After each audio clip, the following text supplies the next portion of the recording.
Buenos días, docentes y compañeros. Somos el grupo número 5. Nuestro tema es las causas de variaciones y de selección en las lenguas.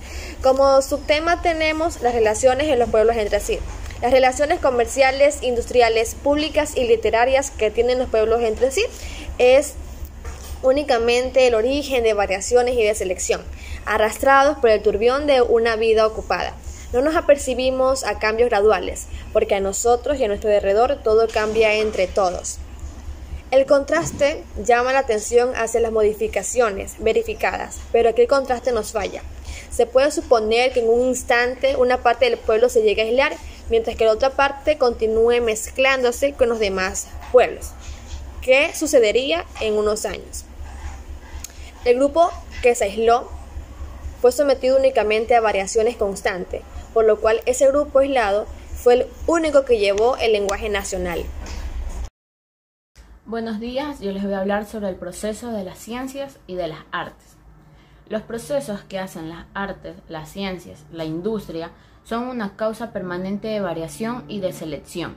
Se podría formar una cuenta exacta de las expresiones nuevas introducidas por la invención de la imprenta, por la del vapor y por el uso de caminos de hierro.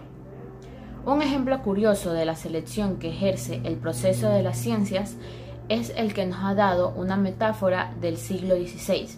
Un poeta, Hardy, decía muy elegantemente a los ojos de sus contemporáneos: su oración hendiría el estómago a una roca. El descubrimiento de que el corazón es el centro de la vida circulatoria y el punto en el que se repercute físicamente la impresión de los sentimientos fue cuando se despojó el estómago en pro del corazón, modificando esta metáfora y quedando: su oración hendiría el corazón de una roca. Buenas tardes, hoy vengo a hablar sobre el origen del lenguaje. Capítulo 3. Hechos políticos literarios. Las causas de selección más poderosas son del orden político o literario. La conquista de un país, por ejemplo, tiene por resultado cierto el de alterar en una medida más o menos notable la lengua de los vencidos. En la Gran Bretaña, la introducción del francés importado por Guillermo el Conquistador modificó profundamente el anglosajón, y de esta híbrida alianza tiene origen el inglés actual. La Galia, subyugada por César, ha perdido su idioma, o lo que ha quedado ofrece poco interés en el conjunto, pero el latín, bajo un nuevo clima y en bocas bárbaras, ha sufrido una transformación radical.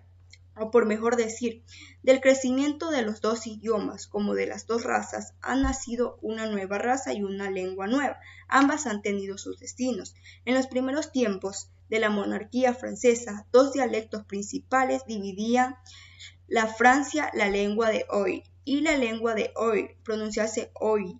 La preponderancia política del norte aseguró el triunfo a la lengua de Oïl. La dominación de los españoles en América ha implementado ahí el castellano. En su época más reciente, la traducción de la Biblia por Lutero, que se dio en Alemania por la superioridad al dialecto de sajón sobre los numerosos dialectos existentes. Todas esas leyes ordinarias impuestas por la selección política han sufrido las leyes ordinarias de la variación.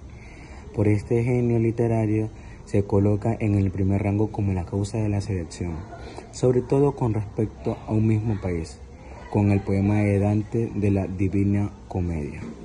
En el siglo XVII ha sido para Francia la era de la selección por excelencias.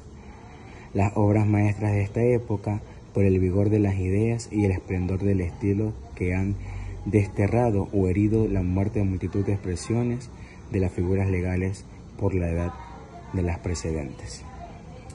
Si las bellas letras no tuvieron sino la simple influencia debida a su encanto y su utilidad, todo su imperio se extendería lentamente y quizás no podría salvar un estrecho círculo.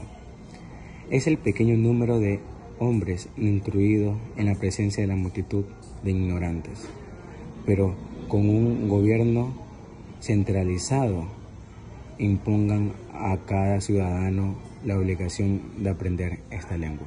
Muchas gracias.